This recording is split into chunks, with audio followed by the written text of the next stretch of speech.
Hello dear students, आज हम पढ़ेंगे अध्याय 3 सर्जन बुक से कक्षा 12 अनिवार्य हिंदी में। हम पढ़ते हैं रहीम के लिखे हुए दोहे। रहीम का जन्म सन 1556 ईस्वी तथा मृत्यु सन 1626 ईस्वी में हुई थी। रहीम का पूरा नाम अब्दुल रहीम खान खाना था। इनके पिता बैरम खां, पिता का नाम क्या था? बैरम खां, मुगल बादशाह हुमायूं की मृत्यु के बाद अकबर के संरक्षक का दायित्व निभाया था। इनके पिता बैरम खां ने मुगल बादशाह हुमायूं की मृत्यु के बाद अकबर के संरक्षक बने थे, अकबर का पालन पोषण किया था और युद्ध से संबंधित, उनको प्रशासन से संबंधित जो भी जानकारी नहीं थी वो सब बैरम खां ने ही बताई थी। रहीम बचपन से ही साहित्य प्रेमी और बुद्धिमान थे। उन्होंने अपने माता पिता से वीरता, राजनीति, दानवीरता तथा काव्य जैसे गुण विरासत में मिले थे। इन्होंने अपने माता पिता से ही सीखा था कि वीरता है, राजनीति है, दानवीरता है और काव्य जैसे गुण इनको अपने माता पिता से मिले। अर्थात इनकी जो माता थी सुल्ताना बेगम, वो काव्य लिखती थी, तो वहीं से इनको ये गुण मिला था। रहीम का व्यक्तित्व बहुत प्रभावशाली था। वे सामंजस्यवादी थे, यानी सामंजस्य रखते थे। श्री कृष्ण के प्रति भी उनकी अथाह श्रद्धा थी। उन्होंने अपने काव्य में रामायण, महाभारत, पुराण तथा गीता जैसे ग्रंथों के कथानकों एवं पात्रों का भी बखूबी उल्लेख किया है। इनके काव्य में नीति, भक्ति, प्रेम और श्रृंगार का सुंदर समावेश मिलता है। रहीम को दोहा, सोरठा, बरवै तथा सवैया छंदों में विशेष महारत हासिल थी। छंद होते हैं जिसको हम लिखते हैं, जैसे रहीम के हम पढ़ेंगे वो क्या है, नीति के दोहे हैं। तो छंद जिसके द्वारा काव्य जब लिखा जाता है तो उसमें मात्रा और वर्णों की गणना करते हुए उनको लिखा जाता है और उसी को हम छंद कहते हैं। उनकी प्रमुख रचनाएं कौन सी है, प्रमुख कृतियां कौन सी है, वो देखते हैं। उनकी प्रमुख कृतियां हैं दोहावली, बरवे नायिका भेद, रास पंचाध्यायी, मदनाष्टक तथा नगर शोभा। अपने अनुभवों को उन्होंने जिस सरल शैली में व्यक्त किया वह अद्भुत है। इन्होंने अपने अनुभव सरल शैली में व्यक्त किए हैं, अर्थात अनुभवों को इन्होंने बताए हैं और वो ही नीति के दोहों में भी हमें समझ में आएगा। जब हम पढ़ेंगे तब हमें पता चलेगा कि इन्होंने कैसे अपने अनुभवों को दोहों में रचा है। इस पाठ में हम क्या पढ़ेंगे वो देखते हैं। प्रस्तुत पाठ में चयनित रहीम के दोहों द्वारा हमें परोपकार, सज्जनता, पर दुख कातरता, स्वाभिमान एवं लोक व्यवहार की सीख मिलती है। पर दुख कातरता यानी कि दूसरों के दुखी होने में हमें भी दुख होने का अनुभव होता है। स्वाभिमान यानी व्यक्ति को स्वाभिमानी रहना चाहिए। सज्जनता, सज्जन रहना चाहिए और पर उपकार, लोगों के लिए उपकार की भावना मन में रखनी चाहिए। दीनों पर दया करने वाले दीन बंधु भगवान के समान होते हैं, भगवान तुल्य होते हैं। मांगने से मनुष्य का महत्व घट जाता है। उत्तम स्वभाव वाले मनुष्य को कुसंग दुष्प्रभावित नहीं कर सकता। जिसका स्वभाव उत्तम होगा उसकी बुरी संगति भी कुछ नहीं बिगाड़ सकती। सज्जन परोपकार के निमित्त ही संपत्ति का संग्रह करते हैं। धनी पुरुष निर्धन होने पर अपने अतीत की चर्चा ऐसे करते हैं जैसे आश्विन मास में जलविहीन बादल गरजते हैं। कि आश्विन मास में बादल गरजते तो हैं लेकिन वो बरसते नहीं हैं, उनमें जल ही नहीं होता। अच्छे लोगों के रूठने पर उन्हें मना लेना चाहिए। आँख से निकलने वाले आंसू घर भेदी की तरह हमारी व्यथा को जग जाहिर अर्थात सारे संसार को बता देते हैं। काम पड़ने व काम निकलने पर लोगों का व्यवहार भिन्न भिन्न होता है। जब व्यक्ति के काम पड़ता है तब तो व्यक्ति अलग व्यवहार करते हैं और जब काम निकल जाता है तो व्यक्ति अलग व्यवहार करते हैं। तो ये संसार कैसा है? स्वार्थी है। तो नीति के दोहे और हम देखते हैं पहला दोहा। रहीमन देखी बड़ेन को लघु न दीजिए डारी, जहाँ काम आवे सुई कहा करे तलवारी। कि रहीमन देखी बड़ेन को, बड़ेन यानी बड़ों को, लघु यानी छोटों को, न दीजिए यानी नहीं देना चाहिए, डारी यानी डालना या त्यागना। जहाँ काम आवे सुई, कहा करे तलवारी, तलवारी अर्थात तलवार।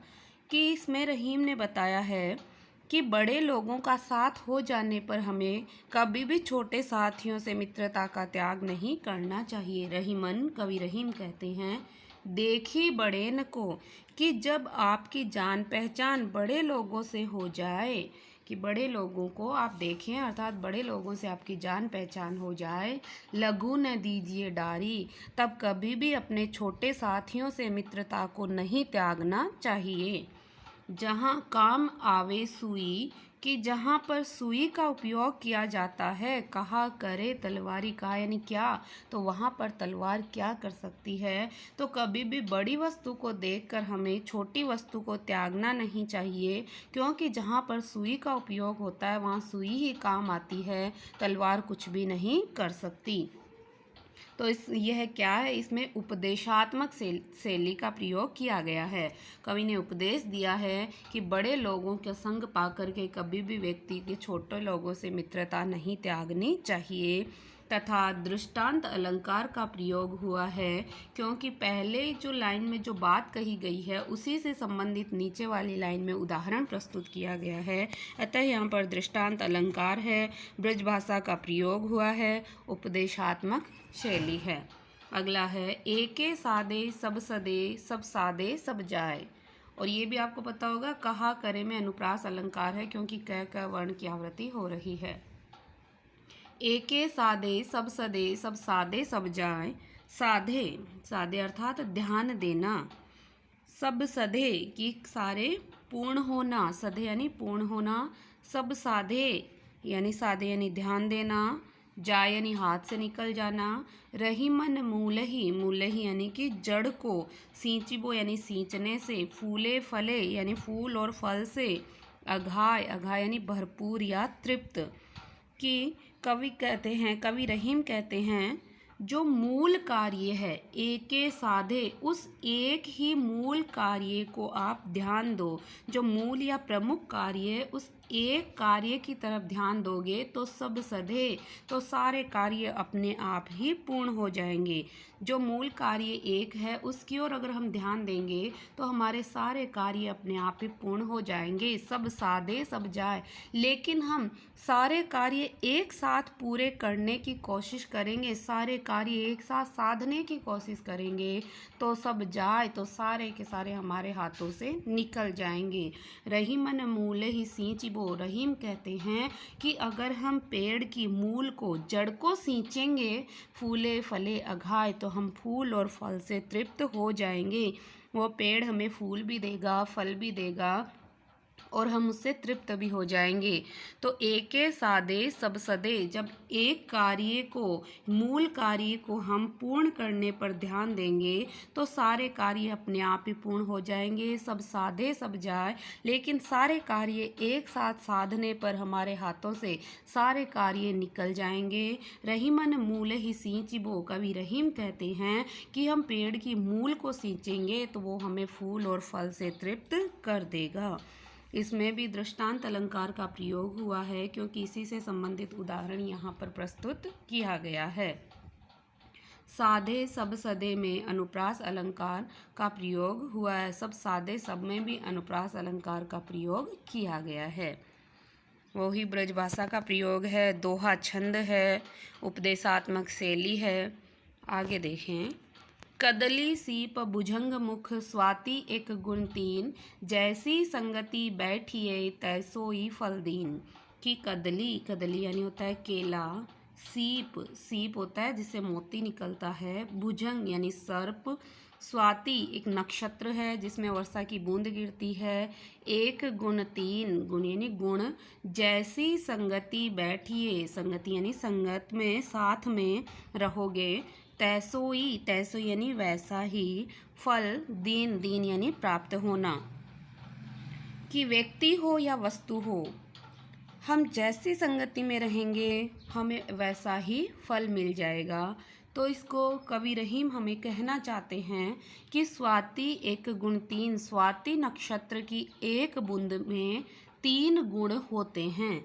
कदली अगर वह बूंद केले पर गिरती है तो उससे कपूर बन जाती है, सीप पर गिरती है तो उससे मोती बन जाता है, और वही स्वाति नक्षत्र की बूंद भुजंग मुख सर्प के मुख में गिरती है तो उससे विष बन जाता है। जैसी संगति बैठिए कि जैसे स्वाति नक्षत्र की बूंद जैसे के साथ में गिरी है वैसा ही फल उसे मिला है, उसी प्रकार से व्यक्ति जैसी संगति में रहेगा उसको वैसा ही फल प्राप्त हो जाएगा। कदली सीप भुजंग मुख स्वाति एक गुण 3। कवि रहीम हमें बताना चाहते हैं कि व्यक्ति हो या वस्तु हो जो जैसी संगति में रहेगा उसे वैसा ही फल मिल जाएगा। कि एक स्वाति नक्षत्र की बूंद जब कदली केले पर गिरती है तो उसे कपूर बन जाता है, सीप पर गिरने वाली बूंद मोती बन जाती है, और सर्प के मुख में गिरने वाली वही स्वाति नक्षत्र की बूंद विष बन जाती है। तो जैसी संगति में हम रहेंगे वैसा ही हमें फल प्राप्त हो जाएगा। आगे देखें। काज परे कछु और है, काज सरे कछु और, रहीमन भंवरी के बहे नदी सिरावत मोर। कवि हमें कहते हैं कि ये संसार बहुत स्वार्थी है। इसमें जब काम पड़ता है तब तो व्यक्ति का स्वभाव अलग होता है, और जब काम निकल जाता है तो लोगों के व्यवहार में परिवर्तन हो जाता है। काज परे यानी काम पड़ने पर, कछु और है यानी कुछ और होता है, काज सरे कार्य पूर्ण होने पर, काम निकल जाने पर, कछु और कुछ और होता है। रहीमन कवि रहीम कहते हैं भंवरी होता है अग्नि की परिक्रमा। अग्नि की परिक्रमा कब की जाती है? जब विवाह होता है। तो अर्थात विवाह के फेरे भय यानी हो जाने पर, नदी सिरावत मोर सिरावत यानी तैरा देना या बहा देना, विसर्जित कर देना। सिरावत यानी विसर्जित करना। मोर होता है जो दूल्हे के सिर पर धारण किया जाता है विवाह के समय। तो विवाह के समय दूल्हे के सिर पर धारण किया जाने वाला मुकुट क्या कहलाता है? मोर कहलाता है। काज परे कछु और है, काज सरे कछु और। कि रहीम कहते हैं कि संसार में काम पड़ने और काम निकल जाने पर लोगों का व्यवहार अलग अलग होता है।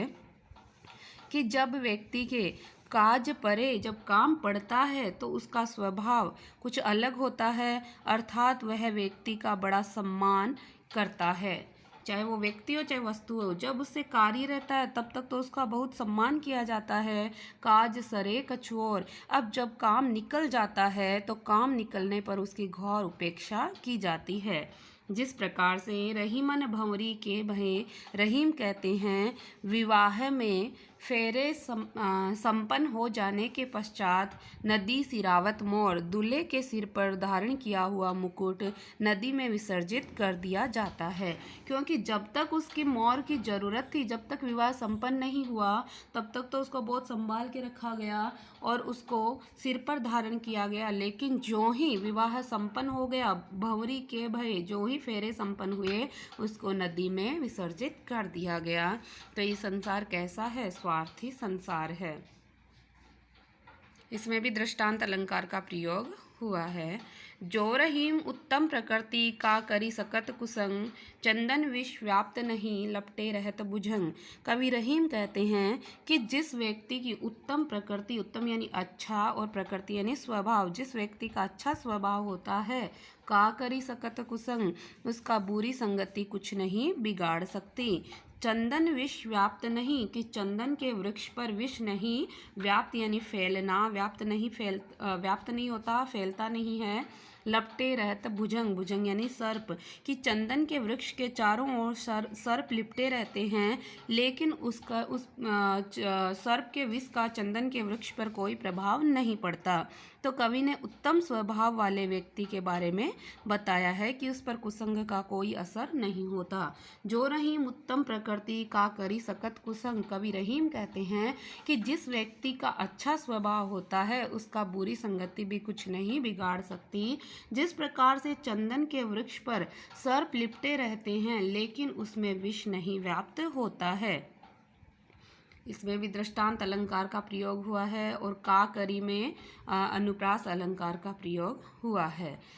रूठे सुजन मनाइए जो रूठे सो बार, रही मन फिरी फिरी पोइए टूटे मुक्ताहार।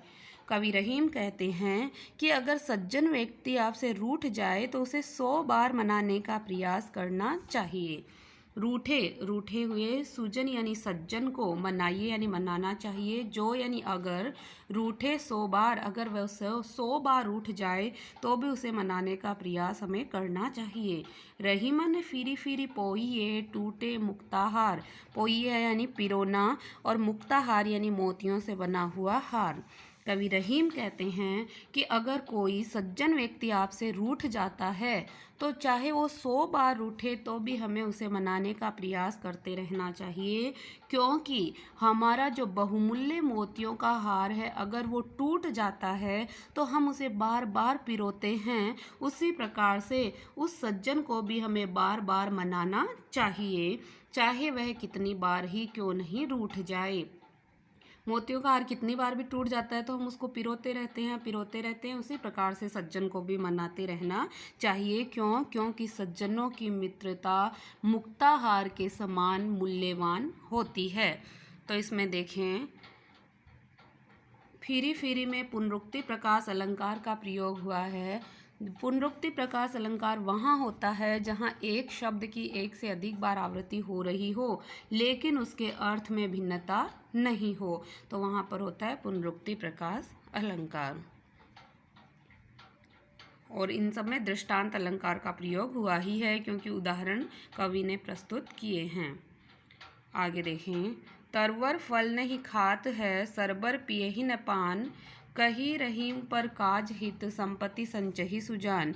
कि तरुवर यानी कि वृक्ष अपने फल कभी भी स्वयं नहीं खाते हैं। सरबर पिए ही न पान, पिए ही यानी पीता है, न यानी नहीं, पान यानी पानी। कही रहीम पर काज हित, पर काज यानी परोपकार के, हित यानी लिए, संपत्ति यानी धन संपदा, संचय यानी एकत्रित करते हैं, सुजान यानी कि सज्जन व्यक्ति।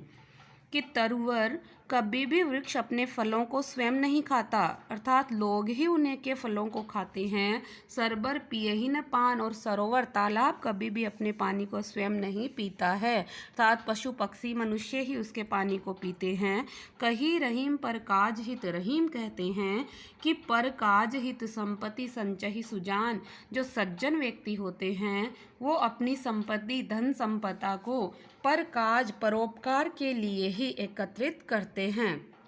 इस दोहे में प्रकृति हमें परोपकार का आदर्श रूप सिखाने के लिए कह रही हैं कि तरुवर फल नहीं खात है, कि वृक्ष कभी भी अपने फलों को स्वयं नहीं खाता और सरोवर अपना पानी कभी स्वयं नहीं पीता, वो लोगों के ही काम में आते हैं। उसी प्रकार से कवि रहीम कहते हैं कि जो सज्जन व्यक्ति होता है वो अपनी धन संपदा को दूसरों के हित के लिए ही एकत्रित करता है।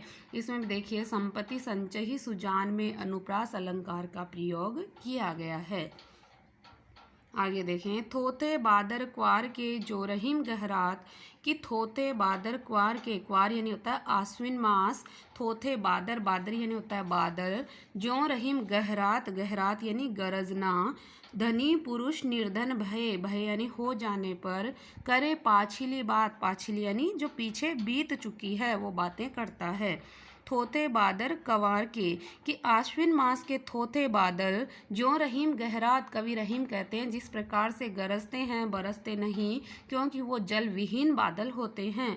धनी पुरुष निर्धन भय, उसी प्रकार से धनवान व्यक्ति अगर गरीब हो जाता है, निर्धन हो जाता है तो करे पाछिली बात, तो फिर वो अपनी धन संपदा की पीछे की बातों को बढ़ा चढ़ाकर बताता रहता है। थोते बादल क्वार के, कि आश्विन मास के थोते बादल अर्थात जल विहीन बादल जो रहीम गहरात, रहीम कहते हैं जिस प्रकार से गरजते हैं बरसते नहीं, धनी पुरुष निर्धन भय, उसी प्रकार से धनवान व्यक्ति जब निर्धन हो जाता है, करे पाछिली बात, तो फिर वो अपनी पिछली धन संपदा से युक्त जो बातें हैं उनको बढ़ा चढ़ाकर वर्णित करता रहता है, अर्थात वह अपनी अभी वर्तमान की जो वास्तविकता है उसको भूल जाता है और वह पीछे में अहंकार में जब वो धनवान रहता है उस समय के अहंकार में डूबा रहता है, वह वास्तविकता को भुलाकर व्यर्थ के अहंकार में फंसा रहता है। इसके आगे के जो दोहे हैं वो हम अगले वीडियो में पढ़ेंगे। तब तक के लिए धन्यवाद।